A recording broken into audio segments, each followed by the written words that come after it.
বিসমিল্লাহির রহমানির রহিম। আজকে আমরা ফটোশপের 10 নম্বর ক্লাস শুরু করতেছি। গত ক্লাসের মধ্যে আমরা লেয়ার নিয়ে আলোচনা করছিলাম।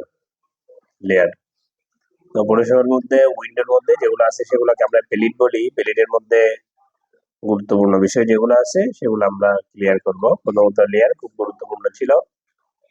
এরপর অ্যাডজাস্টমেন্ট আমাদের এদিক দিয়ে আসবে, সেই জন্য আমরা এখান থেকে শিখবো, সেজন্য আমরা প্যালেট থেকে দিচ্ছি না। এরপর ব্রাশ, ব্রাশের বিষয়টা আমাদের আগে গেছিল। আমি একটা নিউ ডকুমেন্ট নিচ্ছি। একটা নতুন ডকুমেন্ট নিলাম। এখান থেকে যদি আমরা ব্রাশ টুলটা সিলেক্ট করি, এই যে ব্রাশ টুলের মধ্যে এদিক দিয়ে ব্রাশ এবং ব্রাশ প্রিসেট যে দুইটা কি আছে, মানে প্যালেট আছে, এগুলোর কাজ হচ্ছে যে ধরো আমি এখান থেকে একটা ব্রাশ নিলাম, এই ব্রাশ এটা সিলেক্ট করলাম। তো সিলেক্ট করার পর এদিক দিয়ে আমি কালার সিলেক্ট করলাম দুইটা, একটা লাল করে দিলাম। এরপর ব্রাশের সাইজটা একটু করে বাড়াই দিলাম। আমি এই জায়গায় ব্রাশ করতেছি না, ব্রাশটা এদিক দিয়ে দেখাচ্ছে কিরকম হবে। এরপর আমি যদি শেপ ডাইনামিক এখানে ঢুকি, এটা ব্রাশটাকে একটু এডিট করতে পারবো। যেমন আমি এটা হলে একটু ঘন বাড়বে ব্রাশ। এরপর এইটা হচ্ছে ম্যাক্সিমাইজ, তাও সেরকম। এটা হচ্ছে অ্যাঙ্গেল, অ্যাঙ্গেল মানে একটু বাঁকা হয়ে যাবে, মানে এতটুকু দিয়ে করলে একটু বাঁকা বাঁকা আসতেছে, ঠিক না? এটা এরকম সোজা হবে। এটা হলে একটু ছোট, এটা হলে লম্বা থাকবে। এরপর স্কেটিং এ যদি আসি, এটা দিয়ে একটু ছড়িয়ে ছিটিয়ে যাবে। এই যে দেখছো এখানে কিন্তু শু হচ্ছে না, কি হবে না হবে, এই যে এটা হচ্ছে কাউন্ট, মানে কাউন্ট বাড়বে, যে এক ক্লিকের মধ্যে কয়টা আসবে সেটা। চারটা দিলে চারটা, তিনটা দিলে তিনটা, যা দিই তা আসবে এক ক্লিকের মধ্যে। হ্যাঁ, এটা দিলেও কিন্তু একটু ঘনত্ব এদিক সেদিক হবে। আচ্ছা, তো এগুলো হচ্ছে মূলত সেগুলা, এগুলো তেমন একটা প্রয়োজন নেই। এটা আমাদের ওই ব্রাশটাকে এডিট করার জন্য আমরা মূলত এগুলো ব্যবহার করে থাকি আর কি। আচ্ছা, দ্বিতীয় নম্বরের মধ্যে ব্রাশ প্রিসেট। ব্রাশ প্রিসেট মানে হচ্ছে যে তোমার এদিক দিয়ে একটু প্রিভিউ করে, অর্থাৎ আমি কোন ব্রাশটা কোন ধরনের, এই ব্রাশটা দিলে এইভাবে আসবে, এই ব্রাশটা দিলে এইভাবে আসবে, এই ব্রাশটা দিলে এইভাবে আসবে, মানে এখানে প্রত্যেকটা এই প্রিভিউ দেখাই দিছে, ঠিক আছে? মানে কোনটা কিরকম আসবে সেটাই। আচ্ছা, এরপর একটা ছবি ওপেন করি, আমি যে কোনো একটা ছবি।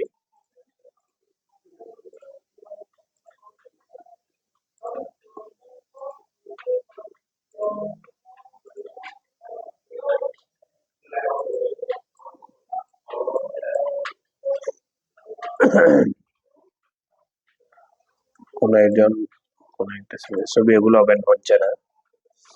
তো ধরা যাক এখান থেকে হলো কোন একটা ছবি আমরা ওপেন করি। ধরো এই ছবিটা ওপেন করি। ছবিটা ওপেন করার পর আমি এখান থেকে চ্যানেল, চ্যানেল যে একটা ইয়ে আছে ওটাকে ওপেন করলাম, এই প্যালেটটা। তো চ্যানেলের মধ্যে মূলত কি দেখাচ্ছে, এখানে ধরো RGB আছে, RGBর পর এখানে কিছু আই দেখা যাচ্ছে। হ্যাঁ, আয়ের মধ্যে ধরো আমি এখান থেকে যদি রেড যেটা আছে, রেডটা আমি নান করে দিচ্ছি, তাহলে দেখা যাচ্ছে এই ছবিটার মধ্যে রেড যেটা আছে ওটা চলে গেল, এটা আবার অন করে দিলে রেডটা আসলো। তারপরে গ্রিন, গ্রিনটা আমি চাইলে নান করে দিতে পারি, এই যে চলে গেল আবার আসলো। তারপরে এখান থেকে ব্লু, ব্লুটা আমি নান করে দিতে পারি, ঠিক আছে? তো এরকম চ্যানেলের মাধ্যমে নির্দিষ্ট কালার গুলো আমরা চাইলে অফ অন করে দিতে পারি, যেগুলো ছবি থেকে। এরপর হচ্ছে ক্যারেক্টার। ক্যারেক্টারটা খুবই গুরুত্বপূর্ণ একটা বিষয়। তো ক্যারেক্টারের মধ্যে হচ্ছে লেখালেখি নিয়ে সব বিষয়। সাপোজ ধরো আমি টেক্সট টুলটা সিলেক্ট করলাম, এখানে আসলো। তো এখানে লিখলাম আমি,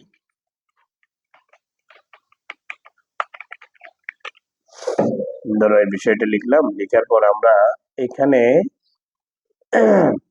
কি করতে পারি, এই যে প্রথমত লেখা, লেখা নিয়ে তো আমাদের টুলস বারের, অপশন বারের মধ্যে যে বিষয়গুলো ছিল এগুলো আমাদের পূর্বে আলোচনা হয়েছে।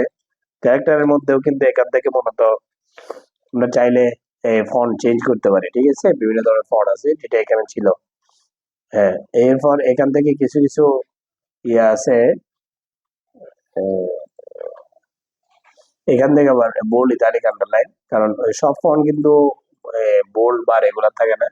যেগুলো রেগুলার বোল্ডেই থাকে সেগুলো কিন্তু এখান থেকে কোনো কিছু করা যাবে না, যদি ফন্ট মানে নর্মাল ফন্ট হয় তাহলে বোল্ড ইটালিক আন্ডারলাইন এখান থেকে করতে পারবো আমরা, ঠিক আছে। এখান থেকে ফন্ট সাইজ বড় ছোট করা, এখান থেকে দুই লাইনের মাঝখানে স্পেসটা বাড়ানো কমানো যা ইচ্ছে তা দিতে পারবো। এটা হচ্ছে দুইটা ক্যারেক্টারের মাঝখানে আমরা চাইলে একটু স্পেস বাড়াইতে পারি। এই যে এই জায়গার মধ্যে যদি আমরা 200 করে দিই বা 2000 করে দিই তাহলে দেখা যাচ্ছে 8 এবং n এর মাঝখানে কিন্তু 2000 একটা স্পেস নিয়ে কি হয়ে গেল, বাড়ি গেল। আমরা 0 করে দিলাম।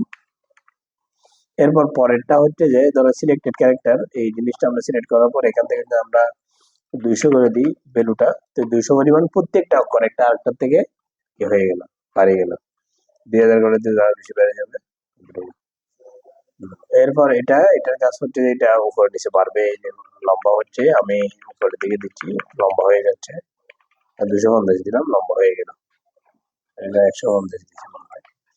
এরপর এগুলো হচ্ছে যে আড়াআড়িতে বাড়বে, আড়াআড়িতে বাড়বে, একটু মোটা হয়ে যাবে, ধরো 250 দিলাম, একটু মোটা হয়ে গেল না, এগুলো মূলত 100 দিকে হয়ে যায়, নর্মাল থাকে স্বাভাবিকের মধ্যে। আচ্ছা, এটা হচ্ছে বেস লাইন, মানে এটা ধরে আমরা যদি এখান থেকে পয়েন্ট বাড়াই দিই মানে একটু উপরে উঠে গেল, 200 দিলে আরো উপরে উঠে যাবে এখানে। এটা হচ্ছে কালার পরিবর্তন করা, যেটা এখানে ছিল। এরপরে এগুলো কি, এগুলো হচ্ছে যে ক্লিকে মোটা বোল্ড ইত্যাদি। তারপর এটা হলো একটু বাঁকা হচ্ছে, আবার দিলে স্বাভাবিক, এটা দিলে সবগুলো ক্যাপিটাল লেটার, আবার দিলে স্বাভাবিক, এটা দিলে সবগুলো ক্যাপিটাল লেটার, তবে প্রথমটা একটু বড় হবে বাকিগুলো ছোট হবে।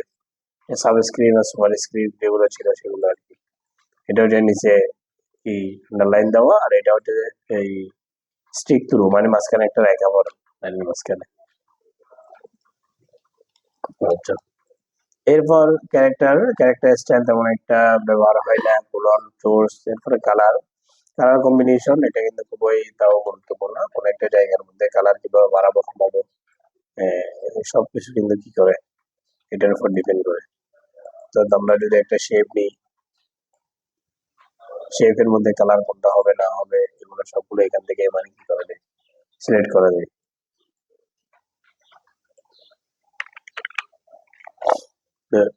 কোনো একটা লেখা যদি লিখি আমরা, ধরো আমরা কিছু একটা লিখলাম, এই লেখাটাকে কোথায় থেকে কালার করবো, এটা দেবো কিনা, তাহলে এখান থেকে ক্লিক করার সাথে সাথে এটা কি হয়ে গেল, লেখাটা কালার পরিবর্তন হয়ে গেল, ঠিক আছে।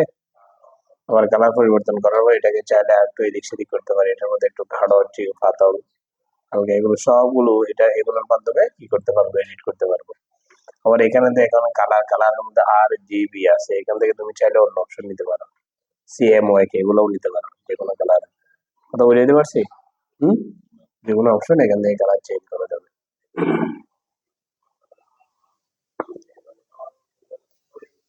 আর দিব,